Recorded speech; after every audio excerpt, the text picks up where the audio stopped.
In Florida, there's this big issue about CRT, critical race theory, and it's being presented as, a whitewashing of history, that you don't want people to know what's happening. But what it's critical race theory, I'm sure you know, actually is putting things through a lens of angels and demons, right and wrong, victim and oppressor. It's not saying, hey, this is a book right here. It's saying, hey, this is a book with a white cover, therefore it's bad. So it's that second part that's wrong. Now, that's a tool for manipulation. It comes from communism. It comes from the Frankfurt School. And what's being done is the weaponizing of empathy, where you have somebody that last thing in the world I want to be is a racist. So they'll put something in there about race, and then they'll put something in there with the gender theory, queer theory, and it's the guy giving a blowjob, and you're like, yo, this book can't go in. Oh, it's because you're a racist. So now they give the Kafka trap of either you're for the book and you're for equality, or do you know what a Kafka trap is? No. Because Gerard uses a lot of these like Gerard words. German, a lot of German shit. Listen to this. This motherfucker. He's a big dude. I'm starting to worry about it a little bit. Yeah, no, I feel you. I feel you. What the? This is a very important podcast. You must listen to this podcast. If you do not listen to this podcast, you will not be able to survive in the coming of the World Economic Forum. 9. So listen, this is something you need to know about Gerard. Yeah. His father, great man, Gerard Sr. Hates blacks. Would well, I mean, duh. I mean, you can see, apple doesn't fall far, but that was a different time. He would only allow Gerard and his sisters to read the dictionary while on the toilet. Oh. So he knows Schadenfreude and Kafka traps, and I'm constantly like, what the fuck does that mean? And it was just the German dictionary. It wasn't like 100%. That's it. I got really into the Anglo-Saxon words, not so much the Latin words. The Anglican. My take on the critical race theory is this. When I was played basketball in North Dakota, there was a girl there from France. She had a history book. History book was like thousands of pages. It wasn't broken down into black history, white history, Latin, whatever. It's just history. Sure. So I'm an American. I was born in America. My mom and my dad were born in America, so were their ancestors, right?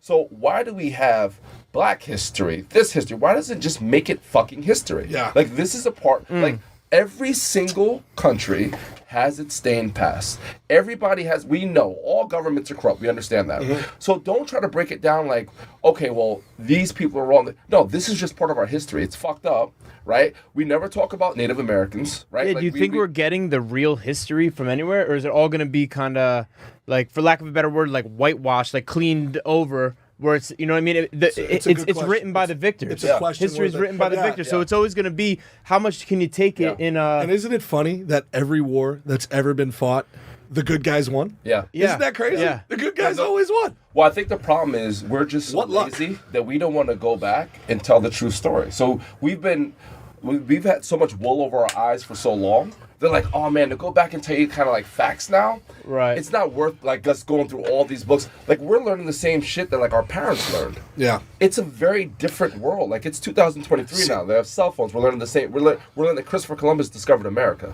Like, are you serious right now? Yeah. Like, come on now. Well, see, the one thing I'll disagree with you on is I don't think it's laziness. I do think it's manipulation. I think they know exactly what they're teaching us, and they're doing it on purpose. I think they do worker bees, like you said. The fact that we're even taught what to think as opposed to how to think is a very, very big deal. What do you... Yeah, straight up. Yeah. That's a tremendous one right there. What big. To think versus how to think. I mean, think about it. How do you graduate? How do you graduate high school in America? You just show up every day. Don't question authority.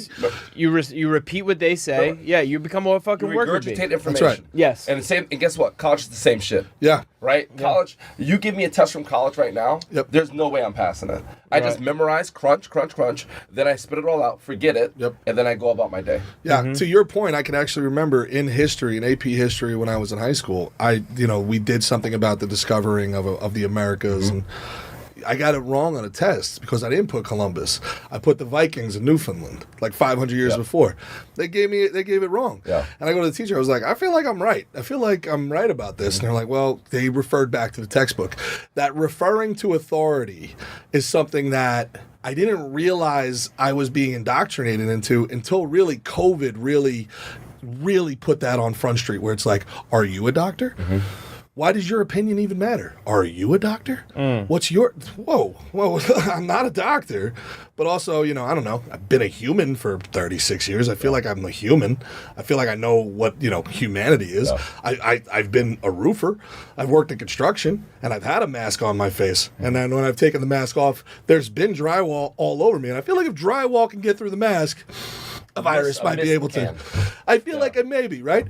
And then the idea of, like, I've had vaccines. Yeah. Every one of us, I'm not anti-vaccine. I'm anti-vaccine. I have to get every month for it somehow to work. And one that you just whip up real fucking quick during a middle of a crisis. Well, that's it, too. When they said... And that was my big trepidation, too. I'm like, I'm definitely going to let some other motherfuckers get that shit first. Yeah. Like, you grow a tail first. You grow a tail first. And see what happens. Yeah. And they were like, when Trump was in there, everyone was like, we're not getting Trump's vaccine. I will die before I take it. Then they switched, and they're like, get our vaccine. Yeah. You know what I mean? It's like, whoa. Shit. Yeah. Like, we're fucking everything stupid. is meant to divide, right? Because us together is a problem for the powers that be, right? Mm-hmm. So it's all meant to divide. And when all the COVID shit came out, my mom's been a nurse for 50 years, right? Mm-hmm. She said, baby, she goes, they will never give you a free cure.